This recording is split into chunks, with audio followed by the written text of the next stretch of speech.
Halo semuanya, selamat pagi atau siang. Selamat datang di Universitas Negeri Jakarta, Fakultas Pendidikan Psikologi. Selamat menjadi bagian dari keluarga besar Halimun. Sebelumnya, perkenalkan namaku Almadia Kristina dari Angkatan 2018. Nah, pada hari ini aku bakal ngajak kalian buat kenal lebih dalam tentang apa itu mahasiswa berprestasi dan kenapa kalian harus ikutan mahasiswa berprestasi. Nah, untuk selanjutnya ini adalah beberapa hal yang aku lakuin selama aku jadi mahasiswi di Fakultas Pendidikan Psikologi UNJ. Nah, sekarang kita bakal masuk nih ke pertanyaan pertama. Apa itu mahasiswa berprestasi?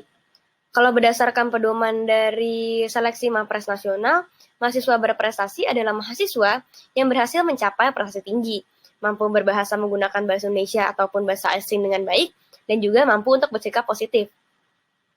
Hal ini sangat tepat untuk menggambarkan proses dari seleksi yang akan dilaksanakan apabila kalian mengikuti mahasiswa berprestasi ini. Karena kalian bakal ada seleksi berkas, bakal ada seleksi dari presentasi bahasa Inggris dan juga presentasi tentang KTI kalian, dan juga kalian bakal ada sharing kisah inspiratif. Tapi buat aku sendiri, mahasiswa berprestasi itu adalah seseorang yang memiliki keberanian untuk keluar dari zona nyaman mereka. Cukup teratur untuk membagi waktu dan mau berusaha untuk menjadi lebih baik. Kenapa aku punya definisi itu? Nah, nanti bakal aku jelasin sepanjang materi hari ini. Nah, kita bakal masuk kepada pertanyaan selanjutnya. Apa sih manfaat yang bakal kalian dapat kalau kalian menjadi mahasiswa berprestasi? Yang pertama adalah relasi. Karena dengan menjadi mahasiswa berprestasi, berarti kalian harus mengikuti seleksi yang dimana dalamnya ada pemberkasan. Untuk mengisi pemberkasan itu, kalian akan mengikuti perlombaan. Kalian akan mengikuti organisasi, kepanitiaan, ataupun conference dan program-program baik di tingkat nasional ataupun di tingkat internasional. Nah, gimana caranya hal ini dapat ngebantu kalian untuk menambah relasi? Yang pertama adalah kita misalnya di lingkungan fakultas gitu ya.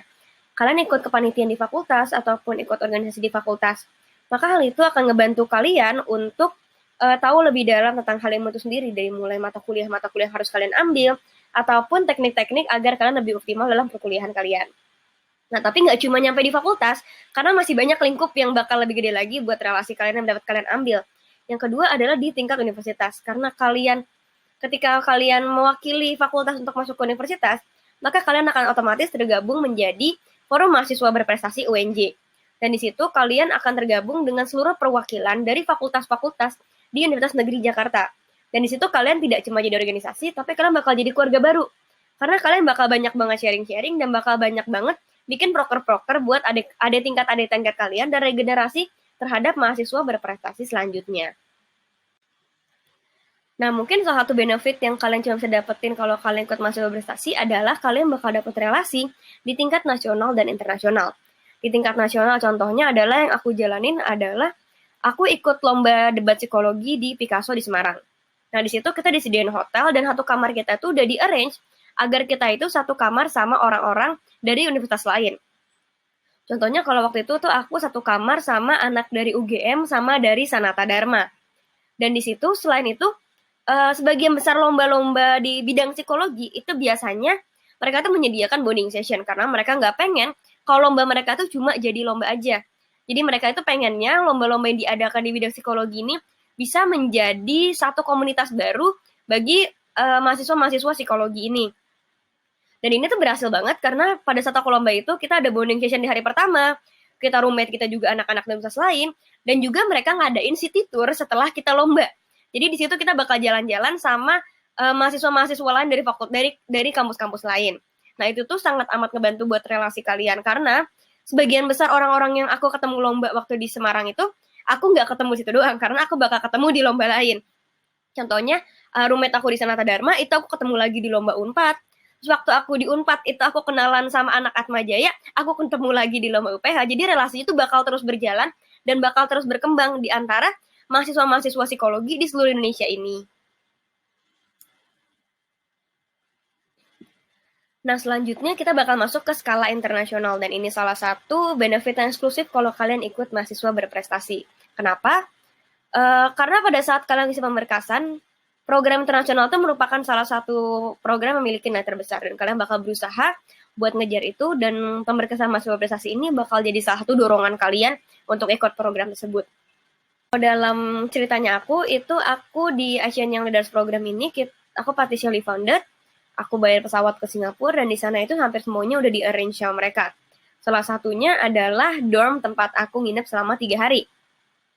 Nah, di dorm ini aku satu kamar sama orang dari Vietnam dan juga dari Kamboja. Nah, biasanya program-program bersifat internasional ini bakal berusaha untuk memperkenalkan kita dengan semua orang yang mengikuti kegiatan tersebut. Jadi pada setiap kegiatannya itu kita bakal dibagi kelompok, dan kelompoknya bakal di-mix terus sehingga kalian bakal kenal sama orang-orang dari seluruh negara di Asia Tenggara, dan itu yang aku rasain. Selain itu, dari Indonesia sendiri kita tuh ada 20 delegasinya, dan sampai sekarang kita masih sering keep in touch. At least waktu kita pandemi ini, kita beberapa kali video call, ada yang udah lulus, ada yang udah ngambil master dan selesai master di ITB, ada yang udah ngambil kuliah di luar. Nah, itu kita masih keep in touch. Dan juga dengan orang-orang dari negara lain itu kita masih keep in touch, baik dari Instagram ataupun dari Facebook. Nah, benefit kedua yang bakal kalian dapetin kalau kalian jadi mahasiswa berprestasi adalah kalian dapat mengembangkan diri kalian secara optimal. Kenapa? Karena satu, selain pada saat kalian ikut perlombaan atau pada saat conference, kalian juga dapat mengembangkan diri kalian secara tidak langsung. Yang kedua adalah pada saat kalian mendaftar menjadi mahasiswa berprestasi, maka kalian akan mendapatkan pelatihan-pelatihan yang diadakan oleh forum mahasiswa berprestasi, baik dari tingkat fakultas ataupun pada tingkat universitas. Kalian bakal dapat pelatihan dari mulai public speaking, personal branding, KTI, bahasa Inggris. Kalian bakal tahu lebih banyak tentang hal tersebut. Nah, di situ juga kalian bisa langsung mengaplikasikannya, karena kalian pada saat grand final itu kalian bakal melakukan presentasi, sehingga apa yang kalian sudah pelajarin dapat langsung dipraktekkan secara. Nah, manfaat ketiga apabila kalian menjadi mahasiswa berprestasi adalah itu akan membuka kalian kepada kesempatan yang lebih baru. Jadi apabila kalian bisa memberikan branding yang baik terhadap apa yang kalian lakukan, maka kesempatan-kesempatan baru itu sendiri yang akan datang kepada kalian. Jadi contohnya waktu aku pertama kali ikut lomba debat, itu aku pertama kali ikut di tingkat UNJ. Tapi lomba debat aku yang kedua itu aku diundang sama kepala divisi debat dari Recycle. Aku diajak untuk ikut mereka lomba di Semarang. Dan juga waktu aku ngisi acara di Bandung, itu aku invited dikarenakan aku jadi mahasiswa berprestasi utama di Fakultas Pendidikan Psikologi. Jadi dari beberapa perlombaan itu akan dapat membantu kalian membuka terhadap pengalaman-pengalaman baru di kehidupan perkuliahan kalian. Dan salah satu manfaat yang kalian akan dapatkan apabila menjadi mahasiswa berprestasi adalah it looks good on your resume. Karena untuk menjadi mahasiswa berprestasi, berarti kalian sudah membuktikan bahwa kalian itu bisa membagi waktu kalian bisa bekerja keras, dan kalian rela untuk keluar dari zona nyaman kalian untuk mendapatkan hal-hal yang kalian butuhkan untuk menjadi mahasiswa berprestasi itu. Nah, selanjutnya setelah kita tahu apa itu mahasiswa berprestasi dan juga banyak banget kan manfaatnya menjadi mahasiswa berprestasi, gimana sih caranya biar kita bisa ikutan mahasiswa berprestasi ini? Yang pertama adalah kalian pastiin kalau kalian mengikuti informasi-informasi yang diberikan mengenai Mawapres ini, baik di tingkat fakultas ataupun di tingkat universitas. Dan yang kedua adalah pastikan kalau kalian mengikuti sekolah mahasiswa berprestasi. Sekolah mahasiswa berprestasi bakal diadakan oleh forum mahasiswa berprestasi di fakultas dan juga di universitas. Dan itu waktunya biasanya nggak bakal beda jauh, dan itu kemungkinan akan dilaksanakan pada bulan Oktober hingga Desember atau Januari. Jadi pastiin kalian tanya-tanya kepada cutting kalian atau mungkin kepada mapres kalian sebelumnya ataupun kepada perwakilan dari forum mahasiswa berprestasi. Nah, setelah kalian mengikuti sekolah mahasiswa berprestasi, kalian akan melakukan seleksi berkas. Seleksi berkas itu ada di tingkat fakultas dan tingkat universitas, dan kemungkinan besar adalah berkas kalian bakal sama. Nah, di sini apa aja seleksi berkasnya? Yang pertama adalah karya tulis ilmiah. Karya tulis ilmiah adalah ide yang dapat kalian berikan untuk menyelesaikan suatu permasalahan. Waktu aku mengikuti Mawapres, KTI aku sendiri berjudul e-Party, Escalate Parenting Quality, di mana aku di situ mengusulkan sebuah program untuk sertifikasi sebelum kita bisa mempunyai anak. Nah, di situ kalian akan menjelaskan apa saja ide kalian, latar belakang kalian, dan juga kalian bakal mengisi pemberkasan kalian, yaitu IPK kalian dari awal semester, dan juga pemberkasan lomba-lomba yang kalian ikuti, kepanitiaan, serta penghargaan-penghargaan yang sudah kalian dapatkan. Jadi pastiin untuk nge-keep semua berkas-berkas kalian ya, sertifikat dan lain-lain.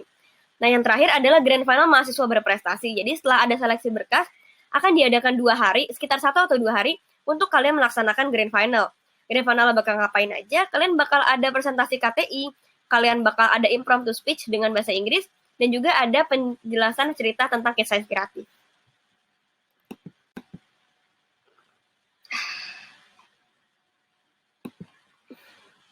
Nah, pertanyaan selanjutnya, seberapa penting menjadi mahasiswa berprestasi? Kalau kalian mau lihat, sebenarnya di layar kalian itu sudah terdapat dua jenis warna. Yang pertama adalah ada warna semacam peach dan satu lagi warna kuning. Yang menjadi rahasianya adalah aku sebenarnya waktu ngedaftar mahasiswa berprestasi, aku cuma punya prestasi yang warna peach doang. Aku cuma delegasi Indonesia di IELP Singapura itu. Aku cuma juara 1 debat psikologi Picasso dan aku cuma jadi kepala divisi fundraising Psychology Expo. And that is it. Itu cuma 3 pengalaman yang aku punya waktu aku pemberkasan menjadi mahasiswa berprestasi. Dan yang warna kuning adalah apa aja yang aku dapatkan, pintu-pintu yang dibukakan karena aku menjadi mahasiswa berprestasi. Jadi aku tuh baru banget beberapa bulan lalu jadi juara 1 debat psikologi Leipzig di Universitas Dharma, dan juga aku jadi juara 1 di English Debating Competition, aku jadi kepala divisi debat, aku jadi board of director di Talent Development UNJ Entrepreneur Club, jadi kepala divisi Human Resource Development mahasiswa berprestasi, jadi pembicara seminar self-acceptance di Unikom Bandung, dan juga ya otomatis jadi juara mahasiswa berprestasi dan juara terinspiratif. Jadi kalau ditanya seberapa penting, menurut aku penting banget, dan itu merupakan highlight dari perkuliahan aku, karena aku nggak bakal dapat seluruh pengalaman yang highlight warna kuning ini tanpa aku menjadi mahasiswa berprestasi.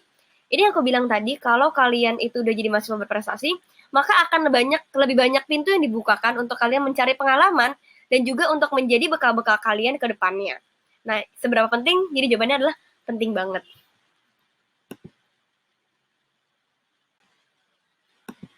Nah, setelah kita tahu apa itu mahasiswa berprestasi, seberapa penting dan seberapa bermanfaat mahasiswa berprestasi, serta udah tahu alurnya, kayaknya agak ribet ya alurnya ya, karena harus pemberkasan, harus persiapan, dan lain-lain. Tapi tenang aja, semua bisa dilakuin asal kalian punya plan yang baik terhadap kuliah kalian. Nah, aku sini bakal sharing apa aja sih kiat suksesku jadi mahasiswa berprestasi. Yang pertama itu, kalau dari aku sendiri, rencanakan waktu kuliah kalian dengan baik. Di sini aku nampilin apa aja yang aku lakuin per semester, gimana caranya aku nge-arrange biar aku bisa ngebagi waktuku dengan baik dan tetap optimal di perkuliahanku.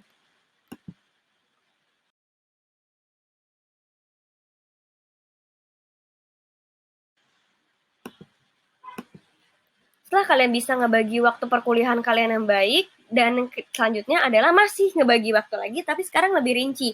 Jadi kalau misalnya dari aku sendiri, misalnya aku udah ngeplan kalau aku semester ini bakal ini, perlombaan aku bakal ikutin ini, kepanitiaannya bakal ini. Kalau aku harus multitasking, aku bakal ngebagiin waktu aku secara rinci.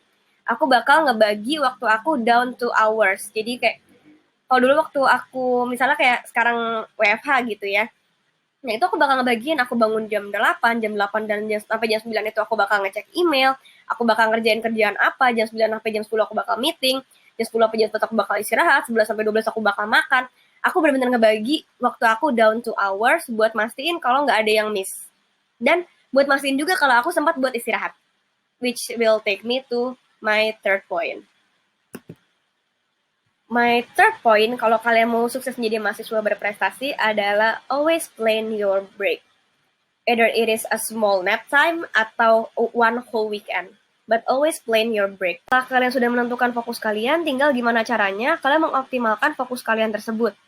Kayak misalnya aku udah ngambil kepanitiaan ini. Kalian ngerasa kalau oke, aku suka kepanitiaan ini dan aku percaya divisi yang aku ambil dapat mengoptimalkan perkembangan diri aku. Nah, then take it. Tinggal kalian gimana ngebagi waktunya. Pastiin kan cukup istirahat. Kalau dari aku sendiri, aku kenal cara belajar aku dari sebelum aku masuk kuliah. Jadi waktu aku SBMPTN, backstory, aku itu sempat semacam gap year, bukan gap year sih. Aku sempat kuliah tempat lain selama 2 tahun. Dan di situ aku ngambil D3. Jadi aku nggak terlalu banyak belajar tentang IPS-IPSan. Aku nggak terlalu banyak belajar, dan juga waktu aku SMA itu aku ngambil IPA. Jadi waktu aku masuk IPS itu aku benar-benar belajar dari awal banget. Dan itu cara belajar aku adalah aku baca. Dan seperti layaknya banyak orang di luar sana, tiap kali baca aku ngantuk, aku tidur. Tapi aku selalu masang alarm. Jadi aku bakal bangun sejam kemudian, aku belajar lagi, ngantuk, aku tidur lagi. Jadi selama proses BMPTN aku bisa tidur siang sekitar 5-6 kali dalam satu hari. Dan itu juga sebenarnya sampai sekarang masih aku lakuin. Selama aku WFH ini, aku ngeplan jam-jam aku ngelihat hari ini bakal ada meeting apa aja, aku ngeplan di mana waktu di mana aku bisa tidur. Jadi kalau aku udah mulai ngantuk, mataku udah mulai capek karena ngeliat laptop terus, aku bakal tidur selama setengah jam sampai 1 jam, lalu pas bangun juga aku lebih fresh dan kerjaan aku bakal lebih optimal. Mungkin itu bisa kalian lakuin biar kalian itu tidak ngerasa burnout, nggak ngerasa capek, dan juga karena kalian itu tadi di poin 2 itu udah ngebagi waktu kalian, pada saat kalian istirahat juga kalian nggak ngerasa bersalah karena kalian tahu kalau emang udah waktunya kalian istirahat and you have achieved something, so you. And last but not least adalah tetap coba hal baru walaupun takut. Salah satu moto aku adalah aku tuh percaya kalau the best thing in life itu ada di luar comfort zone kalian. Aku tuh jadi selama aku proses jadi mapres dan sampai saat ini, itu aku selalu berusaha untuk ngambil kesempatan-kesempatan yang bisa aku ambil untuk mengembangkan diri aku. Nah, salah satu contohnya adalah waktu aku semester 1, aku tuh sadar aku tuh kurang tahu tentang politik-politik baik di Indonesia ataupun di luar negeri. Makanya aku berusaha join ke salah satu komunitas anak-anak HI di Indonesia, yaitu ISAFIS, Indonesia Student Association for International Studies.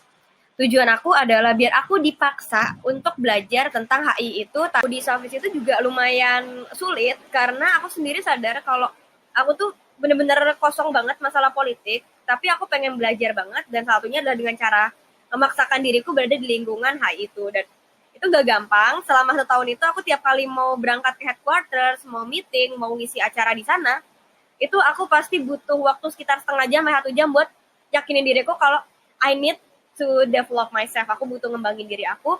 That's why I do this. Dan di situ pada saat aku selesai dari staff itu, aku ngerasa diri aku jadi lebih baik karena aku lebih banyak berkenalan dengan orang lain, nambah relasi lagi, of course, dan juga kemampuan interpersonal aku, serta kemampuan aku yang kepengen buat tingkatin di politik itu juga lumayan bertambah.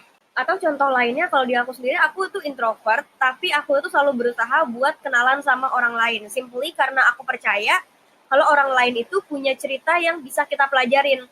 Nah, jadi selama aku lomba-lomba, aku selalu berusaha buat kenal orang lain dengan roommate-roommate aku. Nah, itu aku selalu banyak cerita, gimana keadaan di kampus, gimana keadaan di negara kita. Nah, it is not easy karena aku tuh introvert, dan dan kalau udah banyak bersosialisasi, itu bakal bikin aku capek banget, tapi aku selalu berusaha untuk tetap nyempatin waktu aku buat bersosialisasi karena aku tahu aku butuh itu, dan tapi kalau aku misalnya udah capek, I will take a rest. Nah, yang terakhir, jangan lupa untuk rencanakan waktu kuliah kalian dengan baik. Kalian bisa ngebagi waktu kuliah kalian per semester dengan tujuan per semester. Dan juga kalian bisa ngebagiin waktu kalian secara rinci. Seperti yang aku lakukan dengan ngebagi hingga per jamnya. Jangan lupa untuk selalu sempatkan istirahat. Berkomunikasi dengan teman-teman kalian, berkomunikasi dengan keluarga, menghabiskan waktu baik untuk diri kalian sendiri, dan juga lakukan me time. Tapi jangan lupa juga untuk tetap coba lakukan hal baru walaupun kalian takut. Lakukan hal baru yang akan mendukung mimpi kalian, yang akan mendekatkan kalian dengan tujuan kalian, dan juga jangan lupa untuk mengikuti mahasiswa berprestasi 2022. Terima kasih.